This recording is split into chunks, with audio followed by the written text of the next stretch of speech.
ജമ്മുവിലേക്ക് പോയ air India express വിമാനം GPS spoofing അഥവാ ജാമിംഗ് ഭീഷണി മൂലം മുൻകരുതലിന്റെ ഭാഗമായി തിരികെ ഡൽഹിയിലേക്ക് മടങ്ങിയിരുന്നു. ജമ്മു വിമാനത്താവളത്തിന് മുകളിൽ 4 തവണ വട്ടമിട്ടു പറന്ന ശേഷമാണ് ഇറങ്ങാതെ തിരികെ പറന്നത്. ജമ്മുവിൽ ലാൻഡ് ചെയ്യാനായി 2200 അടി വരെ വിമാനം താഴ്ത്തിയ ശേഷമാണ് മടക്കം.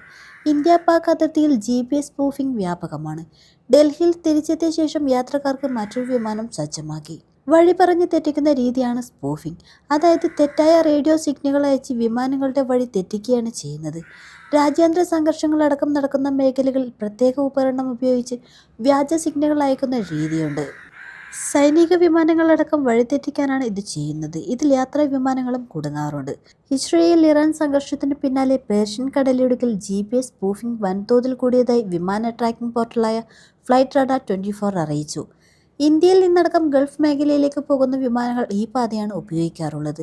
സംഘർഷത്തിനു പിന്നാലെ പേർഷ്യൻ കടലിടുക്കിലെ ചില ഭാഗങ്ങൾ ഒഴിവാക്കിയായിരിക്കും പറക്കുകയെന്ന് എയർ ഇന്ത്യ കഴിഞ്ഞ ദിവസം അറിയിച്ചിരുന്നു. അതേസമയം ഇന്ത്യയും പാകിസ്ഥാനും പരസ്പരം ഏർപ്പെടുത്തിയ വ്യോമഗതാഗത വിലക്ക് ജൂലൈ 23 വരെ നീട്ടി. ഇരു രാജ്യങ്ങളും ഇതു സംബന്ധിച്ച് അറിയിപ്പ് പുറത്തിറക്കി. ഇന്നലെ അവസാനിക്കേണ്ടിയിരുന്ന വിലക്കാണ് നീട്ടിയത്. ഇന്ത്യ പാകിസ്ഥാൻ സർക്കാരുകളുടെയും കമ്പനികളുടെയും വിമാനങ്ങളാണ് പരസ്പരം വിലക്കിയത്.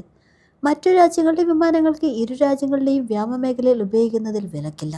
പാകിസ്ഥാൻ വ്യോമമേഖല അടച്ചിരിക്കുന്നത് ഡൽഹി അടക്കമുള്ള ഉത്തരേന്ത്യൻ വിമാനത്താവളങ്ങളിൽ നിന്നുള്ള സർവീസുകളെയാണ് കാര്യമായി ബാധിക്കുന്നത്. ഈ സർവീസുകൾ ദൂരം കൂടിയ ബദൽ റൂട്ടുകളാണ് ഇപ്പോൾ ഉപയോഗിക്കുന്നത്.